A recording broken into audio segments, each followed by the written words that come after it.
ಓಂ ಸ್ವರ್ಣಾಕರ್ಷಣ ಭೈರವಾಯ ನಮಃ.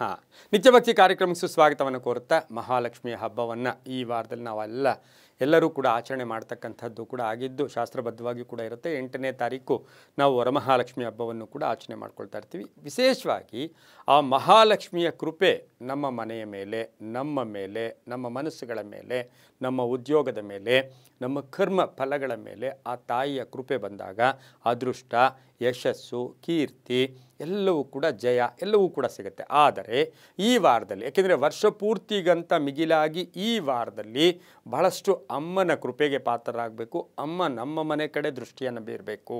ಅಂದರೆ ಏನು ಮಾಡಬೇಕು? ಹಾಗಾಗಿ ಮಹಾಲಕ್ಷ್ಮೀ ದೇವಿಯ ಕೃಪೆಗೆ ಪಾತ್ರರಾಗೋದಕ್ಕೆ, ಕೃಪೆಯ ದೊರೆಯೋದಕ್ಕೆ ನಾವೇನು ಮಾಡಬೇಕು? ಪ್ರಥಮವಾಗಿ ಆ ತಾಯಿ ನಮ್ಮ ಮನೆಯನ್ನು ಯಾವ ರೀತಿಯಿಂದ ವೀಕ್ಷಣೆ ಮಾಡ್ತಾರೆ ಅಂತಕ್ಕಂಥದ್ದನ್ನು ನಾವು ಇವತ್ತಿನ ದಿವಸ ಬಹುವಿಶೇಷವಾಗಿ ತಿಳ್ಕೊಬೇಕಾಗೈತೆ. ಅದರಲ್ಲೂ ಮನೆಯಲ್ಲಿ ಕೆಲವು ಜಾಗಗಳು, ಕೆಲವು ಸ್ಥಳಗಳ ಮೇಲೆ ಆ ತಾಯಿಯ ಕೃಪೆ ಪ್ರಥಮವಾಗಿ ಬೀಳುತ್ತೆ.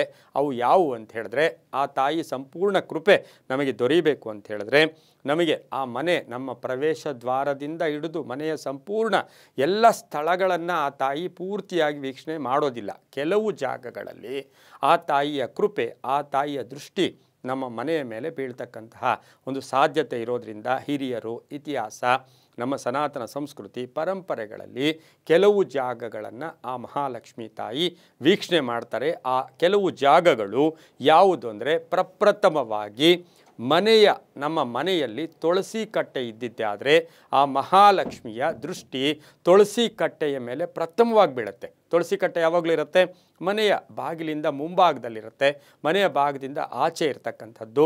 ಹಾಗಾಗಿ ಪ್ರಥಮವಾಗಿ ತುಳಸಿ ಕಟ್ಟೆಯನ್ನು ನಾವು ಚೆನ್ನಾಗಿ ಇಟ್ಕೊಂಡಿದ್ದೆ ಆದರೆ ಆ ತಾಯಿಯ ಕೃಪೆಗೂ ಕೂಡ ಪಾತ್ರರಾಗ್ತಕ್ಕಂತಹ ಸಾಧ್ಯತೆ ಇರುತ್ತೆ. ಇನ್ನು ತುಳಸಿ ಕಟ್ಟೆ ಆದ ಮೇಲೆ ಮುಖ್ಯ ದ್ವಾರ, ಆ ಸಿಂಹದ್ವಾರ ಅಂತ ಏನು ಕರಿತೀವಿ, ಆ ಮಹಾಲಕ್ಷ್ಮಿಯ ಕೃಪೆ ಸಿಂಹದ್ವಾರವನ್ನು ನೋಡುತ್ತೆ. ನಿಮ್ಮ ಸಿಂಹದ್ವಾರವನ್ನು ಹೇಗಿಟ್ಕೊಂಡಿದ್ದೀರಾ?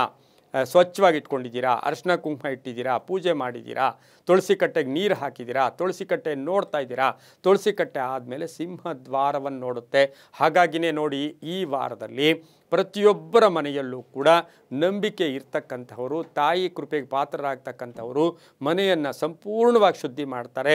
ಮನೆಯನ್ನು ಎಲ್ಲ ಭಾಗಗಳಲ್ಲೂ ಧೂಳು ಕೆಡವಿ ಮನೆಯನ್ನು ಸ್ವಚ್ಛ ಮಾಡಿ, ಮನೆಯನ್ನು ಗೋಮಯ ಇರ್ಬೋದು ಅಥವಾ ಗೋಮೂತ್ರದಿಂದ ಶುದ್ಧಿ ಕೂಡ ಮಾಡ್ತಕ್ಕಂಥದ್ದಾಗಿರುತ್ತೆ. ಇನ್ನು ಗೋಸೇವೆ ಮಾಡ್ತಕ್ಕಂಥವ್ರಿಗೆ ಹಾಗೆ ದ್ವಾರವನ್ನು ನೋಡುತ್ತೆ, ಅಂಗಳವನ್ನು ನೋಡ್ತಾಳೆ ತಾಯಿ. ಹಾಗೆ ಹಾಲನ್ನು, ಮನೆಯನ್ನು ನೋಡ್ತಾರೆ. ಮನೆಯ ವಾತಾವರಣ, ಶಾಂತಿ, ಪ್ರೀತಿ, ಸಹನೆ, ಜೊತೆಗೆ ನಿಮ್ಮ ಮನಸ್ಸನ್ನು ನೋಡ್ತಾರೆ.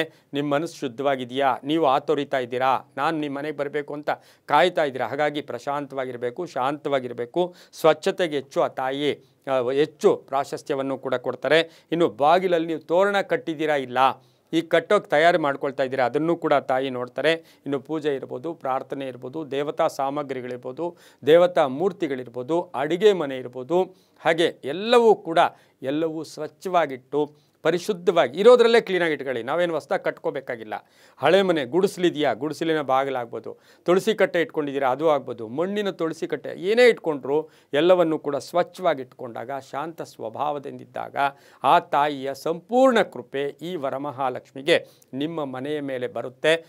ಆ ತಾಯಿ ಆ ಮನೆಯಲ್ಲಿ ಒಂದು ಸ್ವಲ್ಪ ಆದರೂ ಆ ಲಹರಿಗಳು ಪ್ರವೇಶ ಆಗೇ ಆಗುತ್ತೆ ಅಂತ ಹೇಳ್ತಾ, ಎಲ್ಲವೂ ನಂಬಿಕೆಯ ಆಧಾರದಲ್ಲಿ ಅಂತ ಹೇಳ್ತಾ, ಸರ್ವೇ ಜನ ಸುಖಿನೋ ಭವಂತು, ಸಮಸ್ತ ಸನ್ಮಂಗಳಾನಿ ಭವಂತು.